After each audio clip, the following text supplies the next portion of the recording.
جب صفت علم سے کسی کو عالم کہا جائے گا تو اس کی مراد یہ ہے کہ ایک وقت ایسا بھی تھا کہ ان کے پاس یہ چیز نہیں تھی. قادر کہا جائے گا تو ایک وقت ایسا بھی تھا کہ ان کے پاس یہ چیز نہیں تھی, اور یہ بھی ممکن ہے کہ ان سے یہ چیز لے لی جائے.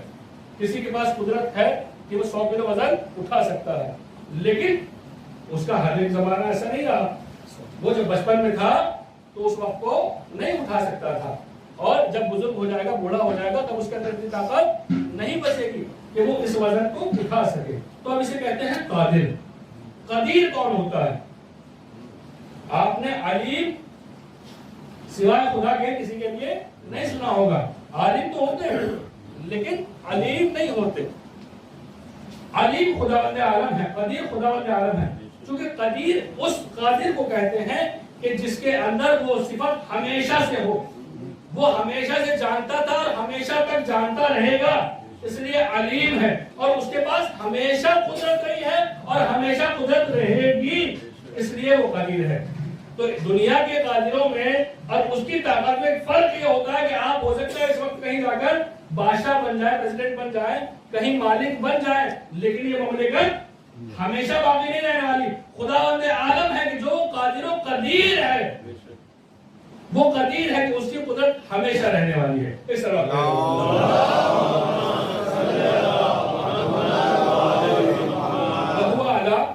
کل شیء قدیر. الذی وہ خلق الموت والحیات. اللہ وہ ہے کہ جس نے موت کو پیدا کیا اور حیات کو پیدا کیا.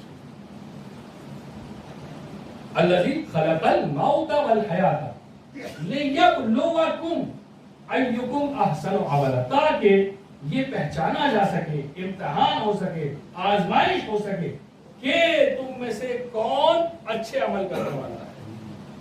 اچھا اب آپ یہ دیکھیں کہ ہماری جو نگاہ ہے اس میں کوئی پیدا پہلے ہوتا ہے, یعنی زندگی اس کی پہلے ہوتی ہے, موت بعد میں ہوتی ہے.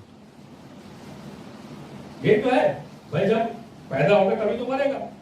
ایک عام نگاہ جو انسان کی ہے وہ کیا ہے, وہ پہلے پیدائش ہے, اس کے بعد میں موت ہے. جبکہ پروردگار عالم کہہ رہا ہے کہ الذی خلق الموت, یہ جان لو 10 سال دنیا میں رہو, 20 سال رہو, 50 سال رہو, 1000 سال رہو, 2500 سال جناب نوح کی زندگی جیو, اس کے بعد بھی موت اس سے پہلے ہمیشہ ہمیشہ اس دنیا کو گزارو, اس دنیا میں زندگی کرو, لیکن ہمیشہ ہمیشہ تمہاری نگاہ میں موت رہنی چاہیے, اس سے غفلت نہیں رہنا چاہیے. کیوں؟ کیونکہ پہلے موت خلق کی, اس کے بعد حیات پیدا ہوئی ہے. آخرت کا انتظام پہلے کیا گیا, پہلے موت خلق ہوئی ہے. اور ہم بھی دیکھتے ہیں کہ ایک انسان جب تک اس دنیا میں نہیں آیا تھا گویا کہ موت کی جیسی زندگی گزار رہا تھا. بھائی سب جانتے ہیں عالم ارواح کی ایک زندگی ہے, لیکن وہ زندگی مثل اس کے ہے کہ موت جیسے ابھی کچھ نہیں کر سکتا. عالم ارواح میں کوئی 1000 سال سے ہے یا 50,000 سال سے ہے, وہ زندگی اس کی کوئی کاؤنٹ نہیں ہوتی, کوئی گنتی نہیں ہوتی, کتنے ہی سال سے وہ اس دنیا کو گزار رہا ہے. اب جب یہاں آ جائے گا, اب جب اس دنیا میں آ جائے گا, تب اس کی زندگی شروع ہوگی. اور الذی خلق الموت والحیات, پروردگار عالم کا سچا بندہ امیر المومنین علی بن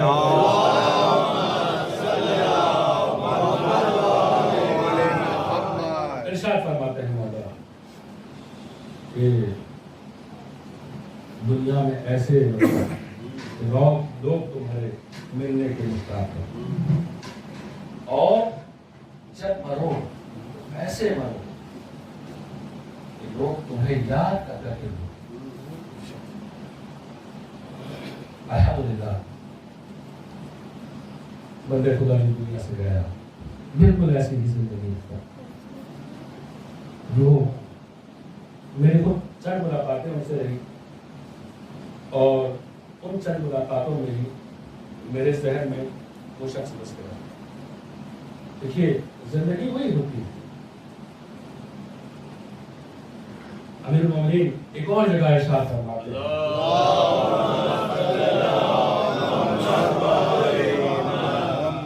کل دنیا کا کأنک تعیش ابدا. اپنی دنیا کے لیے ایسے ہو جاؤ جیسے تمہیں ہمیشہ اس میں رہنا ہے. وَكُلَّ آخِرَتِكَ كَأَنَّكَ تَمُوتُ غَدًا. اور اپنے اخروی امور کے لیے، اپنی نماز کے لیے، اپنے روزے کے لیے، اپنے حسابیات کو درست کرنے کے لیے ایسے ہو جاؤ كَأَنَّكَ تَمُوتُ غَدًا، جیسے کل تمہیں ماننا ہے. کیا مطلب؟ ادھر تو کہہ رہے ہیں کہ جیسے ہمیشہ لینا ہے، ادھر کہہ رہے ہیں کہ جیسے کل کو مر جانا. کیا جوڑ کیا ہے؟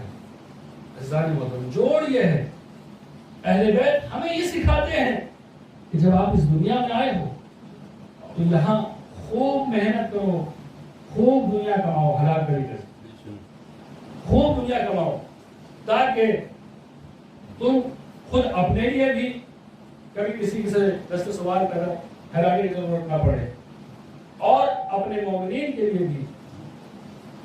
چونکہ اگر کہہ دیں کہ بس دنیا میں آئے ہو، کل کو مر جانا چھٹی، اب ایک آدمی کہے ٹھیک ہے تو کچھ کام کرنا ہی نہیں اپنے کو، اب تو میں مجھے کاروبار کر کے کیا کرنا ہے، کل کو مر جانا ہے، مجھے پیسے کی ضرورت نہیں ہے. نہیں، اہل بیت روحانیت نہیں سکھاتے. اہل بیت وہ زندگی نہیں بتاتے کہ جو دنیا سے آپ کٹ جائیں.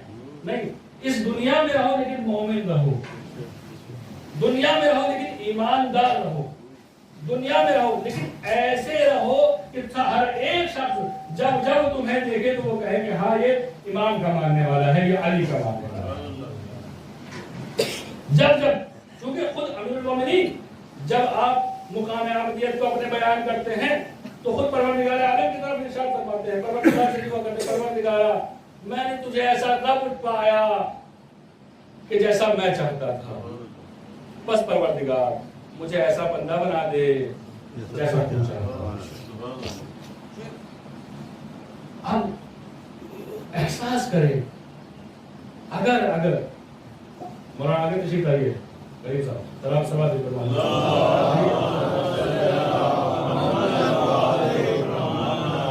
آپ کے آنے سے خوشبو آ گئی تھی، ایک دم معلوم ہو گیا. ایک اور سوال دیتا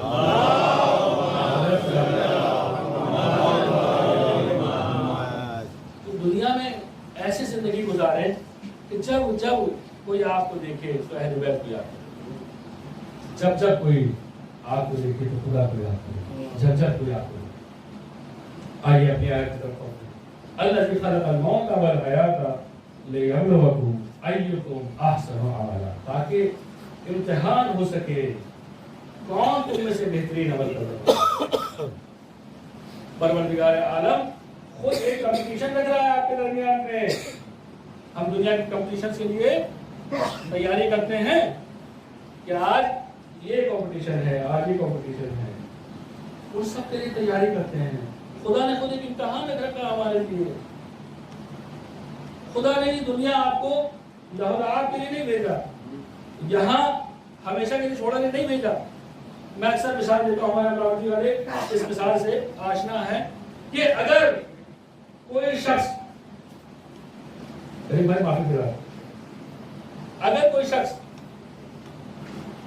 ایک رات کا سفر کرنے کے لیے ایک ٹرین سے جانا چاہتا ہو، مثلا ممبئی جانا ہے، ایک رات کا سفر کرنا کتنے گھنٹے کا؟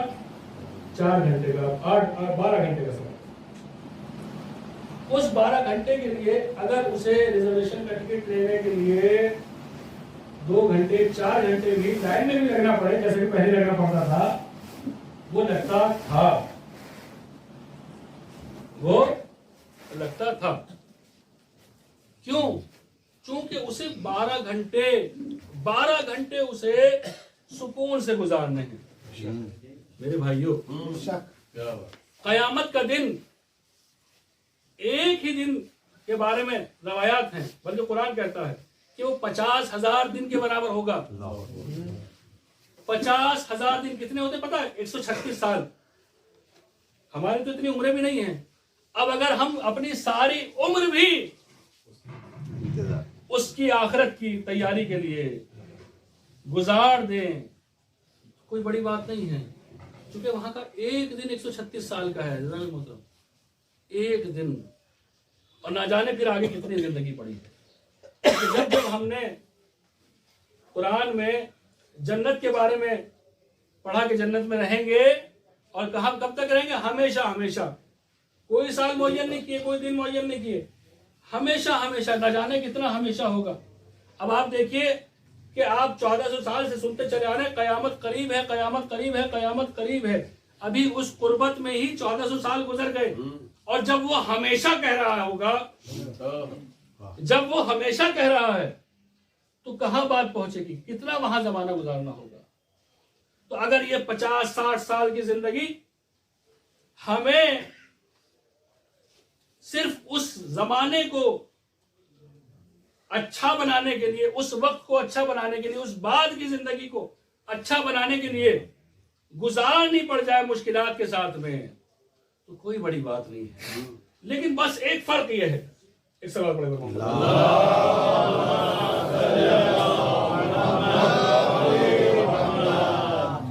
بس ایک فرق یہ ہے، آدمی گزار سکتا ہے، بالکل گزار سکتا ہے۔ ہم نے دیکھا اہل بیت نے اپنی ساری زندگی اس دنیا کے لیے گزار دی، اور اہل بیت چلیے آپ کہہ دیں گے معصوم تھے، ہم تو ایسے معصوم نہیں بھائی، وہ مراج کرام جو ہیں، علماء حضرات جو ہیں، وہ تو معصوم نہیں ہے نا، وہ بھی تو آپ ہی کی طرح عام گھروں سے آنے والے لوگ ہیں نا، وہ بھی اپنی زندگی بالکل گناہوں سے دور کیسے گزار دیتے ہیں۔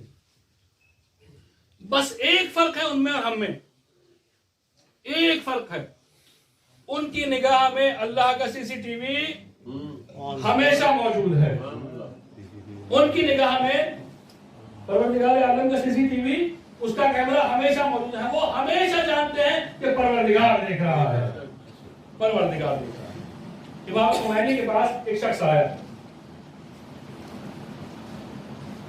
اس نے کہا کہ میں یورپ جا رہا ہوں، یہاں پہ تھوڑا دیندار ہوں، مجھے نہیں معلوم وہاں جا کے میرا کیا حال ہونے والا ہے، وہاں ہمارے دین کے لوگ نہیں ہیں، وہاں مسجد نہیں ہے، وہاں ہمارا دین نہیں ہے، علماء مسجد سب چیز سے میں دور ہو جانے والا ہوں، تو آپ مجھے یہ بتلا دیجئے کہ میں کس طریقے سے اپنے آپ کو سدھار کے رکھوں، ایک راستہ بتا دیجئے مجھے، میں ایک بہت خراب جگہ پہ جانے والا ہوں،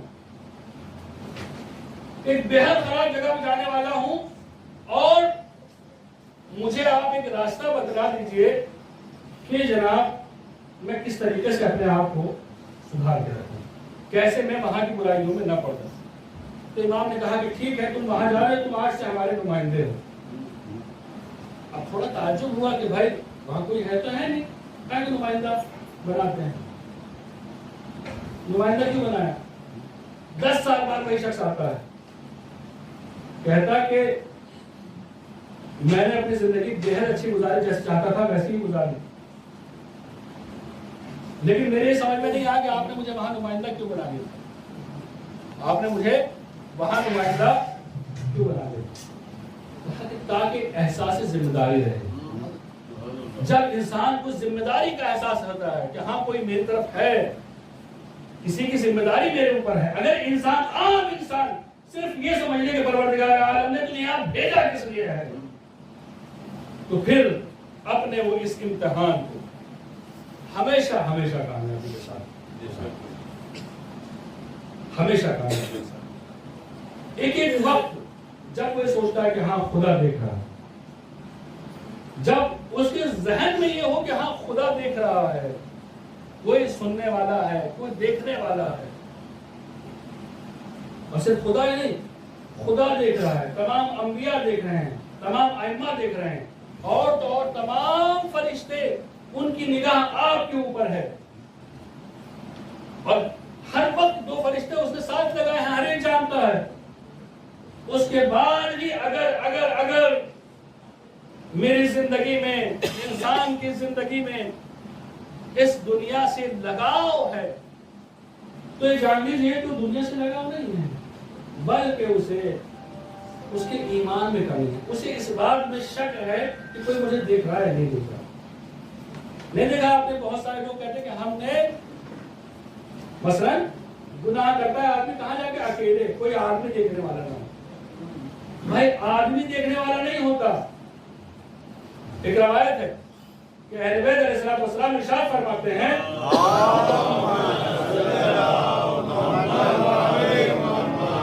کہ اس جگہ پہ جا کر گناہ کرنے سے بے حد زیادہ ڈرو کہ جہاں خدا کے علاوہ کوئی اور دیکھنے والا نہ ہو، چونکہ جو حساب لینے والا ہے وہی گواہ بھی ہے۔ اب آپ جانتے ہیں نا، اگر کسی کا جج ہی گواہ بن جائے تو کیا حال ہوگا اس کا؟ کسی نے کوئی برا کام کیا اور جج ہی اس کا گواہ بن جائے تو پھر اب اس کو کوئی نہیں بچا سکتا۔ یہ اس کا فضل و کرم ہے کہ وہ اگر معاف کر دے۔ ایک سوال پڑھے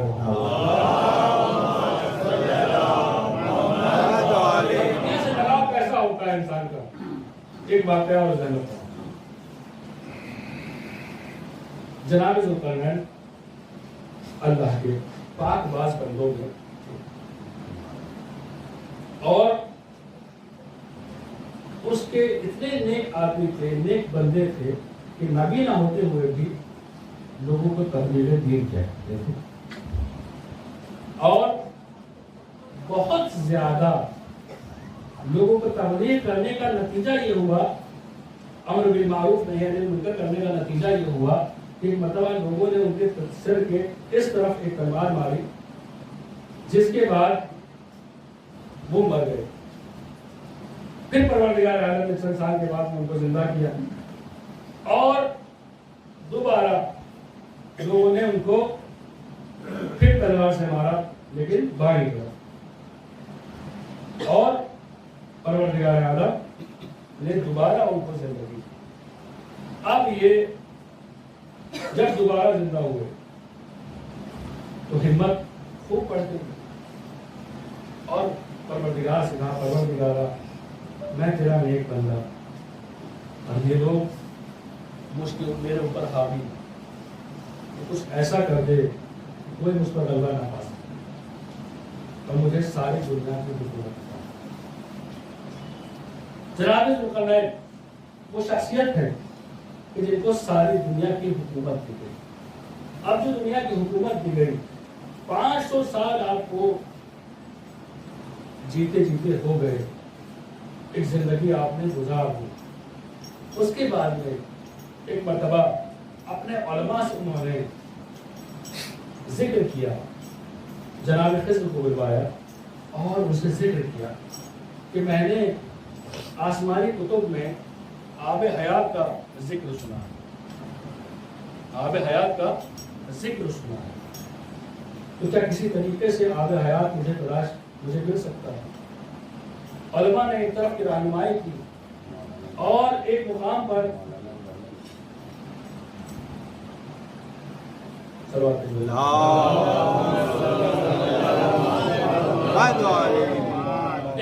پہنچ کر زمین کے نیچے جانے لگے، جسے پاتا کہتے ہیں بچوں کے گھر، زمین کے نیچے جانے لگے اور وہاں پہنچ کر طریقہ کار یہ تھا کہ آگے آگے ایک 1000 کے لشکر کے ساتھ میں جناب خضر ہوا کرتے تھے، اس کے پیچھے 10,000 کے لشکر کے ساتھ میں جناب ذوالقرنین چل گئے۔ اب یہ قافلہ ایسی چل رہا تھا، ڈھونڈتے ڈھونڈتے جناب خضر ایک ایسے مقام کے اوپر پہنچے کہ جہاں پہ 360 چشمے تھے اور ان میں سے ایک آب حیات تھا۔ ان کے پاس ہر ایک 360 نمک لگی ہوئی مچھلیاں تھیں، ان میں سے 360 لوگوں کو حکم ہوا کہ وہ مچھلیاں لے کر ان چشموں میں چلے جائیں اور جو چشمہ جس میں سے مچھلی زندہ ہو جائے اس کا بتا دیں۔ ان 360 لوگوں میں سے ایک خود جناب خضر بھی تھے، تو آپ بھی اس چشمے میں داخل ہوئے اور نتیجہ یہ ہوا کہ جس چشمے میں جناب خضر داخل ہوئے وہی چشمہ وہ تھا کہ جو آب حیات تھا۔ روایت ہے کہ آپ نے اس چشمے سے خوب پانی پیا، نہائے دھوئے اور پھر اپنے ساتھی کو جمع کرنے کے بعد میں جب اس چشمے کا معلوم ہو گیا دوبارہ لوٹے